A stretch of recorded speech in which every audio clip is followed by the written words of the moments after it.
Halloween is meant to be a night of thrills, chills, and candy-filled fun.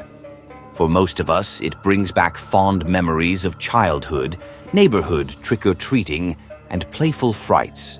But what happens when the night meant for innocent scares turns into a living nightmare? In these true stories, the line between festive fun and sinister reality is crossed in terrifying ways. Whether you're reliving Halloween memories or just looking for a spooky tale, these disturbing accounts will leave you questioning what really lurks in the shadows during this haunted holiday. Prepare yourself for a ride that will have you looking over your shoulder all night long. Story 1. The Stranger's Stroller. When I was about 7 or 8 years old, Halloween was always an exciting time. But this particular year, it became a memory that still chills me to this day. My mom typically took my brother and me trick-or-treating, but this time I was dropped off at my friend Sean's house instead. Sean and our friend Johnny, both older than me, had devised a plan to go trick-or-treating together, without adult supervision. Looking back, the idea seemed thrilling at first, but also left me feeling uneasy. Even at that age, I knew my mom wouldn't have approved. As we roamed the neighborhood, going door to door, a man with a stroller slowly approached us.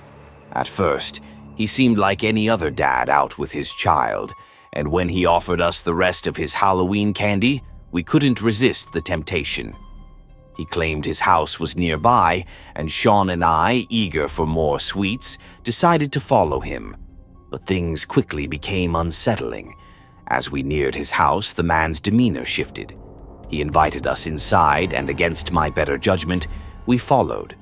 I'll never forget the moment Sean lifted the cover of the stroller to peek at the baby, only to find that there was no baby at all. Sean's face turned pale, and without a word, he bolted toward the door, with me scrambling to keep up. Just as we escaped, a neighbor intervened, asking if we knew the man. When Sean explained what had happened, the woman's expression darkened. She knew him, and he didn't have a child. We were lucky to get out when we did. To this day, I wonder what might have happened had we stayed any longer. Story 2. The Late Night Clown. Halloween of 2016 was supposed to be uneventful for me. I was tasked with handing out candy to trick-or-treaters while my parents were out. Living in a cul-de-sac, we didn't get many visitors, and by 9:30 p.m., I was ready to call it a night. But then the doorbell rang. Standing on my porch was a tall man in a disturbing clown costume, his mask twisted into an eerie grin.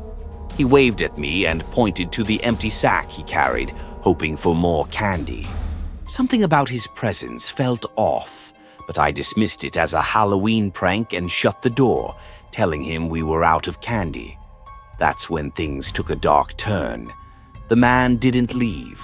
He rang the doorbell again and even tried forcing the storm door open. Panic surged through me as I locked every door in the house and rushed upstairs, hoping he would lose interest and go away. But the nightmare wasn't over.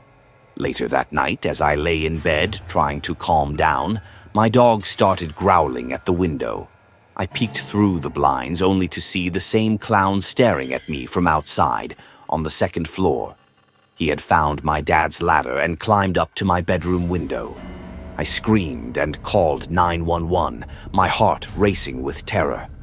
When the police arrived, the man was gone, but the damage was done. That night left me scarred, forever changing how I view Halloween. Story 3. The Halloween House Party. It was the Saturday before Halloween, and my friends and I were still scrambling for plans. We eventually got invited to a house party through a friend of a friend, and everything seemed normal enough at first.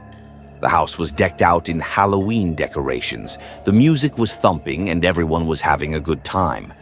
But there was something off about the host's father, a man named John. He was far too involved in the party, mingling with the college-aged guests and pushing drinks on us, especially the girls. As the night progressed, John's behavior became more unsettling. He was constantly around, offering drinks and making strange comments.